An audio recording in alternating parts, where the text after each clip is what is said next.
সাদা স্রাব বা প্রদর বা লিকোরিয়া কেন হয়? সাদা স্রাব বা লিকোরিয়া কি? মহিলাদের সন্তান প্রসব হওয়ার পর যে পথ বা রাস্তা, সেই পথে এক প্রকার ঘনস্রাব হওয়াকে প্রদর বা লিকোরিয়া বলে।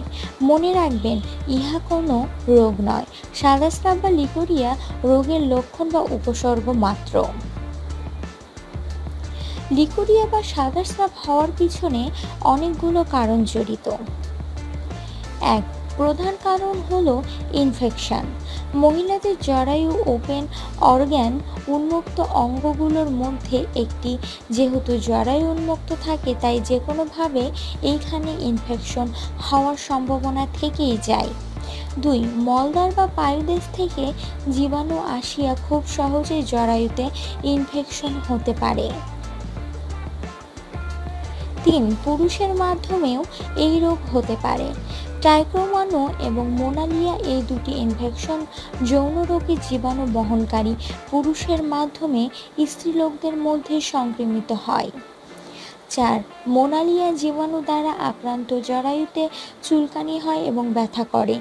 এ সময় সাদা স্রাব নয়, ঘন হলুদের মতো স্রাব হয়। পাঁচ, ট্রাইকোমোনা জীবাণু দ্বারা আক্রান্ত জরায়ুতে জ্বালাভাব থাকে, চুলকানি হয়, জরায়ু একটু ফুলিয়া যায়, লালচে হয়ে যায়, ফেনাটে দুর্গন্ধযুক্ত স্রাব হয়। ছয়, পরিষ্কার পরিচ্ছন্নতার অভাব ও উপযুক্ত পরিবেশের অভাবের কারণে এই রোগ হতে পারে। সাত, জন্মনিরোধক বড়ি হতেও এই রোগ হতে পারে।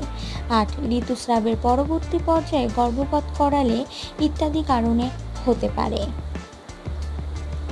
নয়, মেয়েদের বা মহিলাদের মাসিক বা ঋতুচক্র আরম্ভ হলে অনেকে ময়লা, অপরিষ্কার ন্যাকড়া বা কাপড় কিংবা অপরিষ্কার প্যান্টি ব্যবহার করেন, যার কারণে জরায়ুতে ইনফেকশন হয়ে এই রোগ হয়। 10, মানসিক রোগ হতেও লিকোরিয়া বা সাদা স্রাব হতে পারে।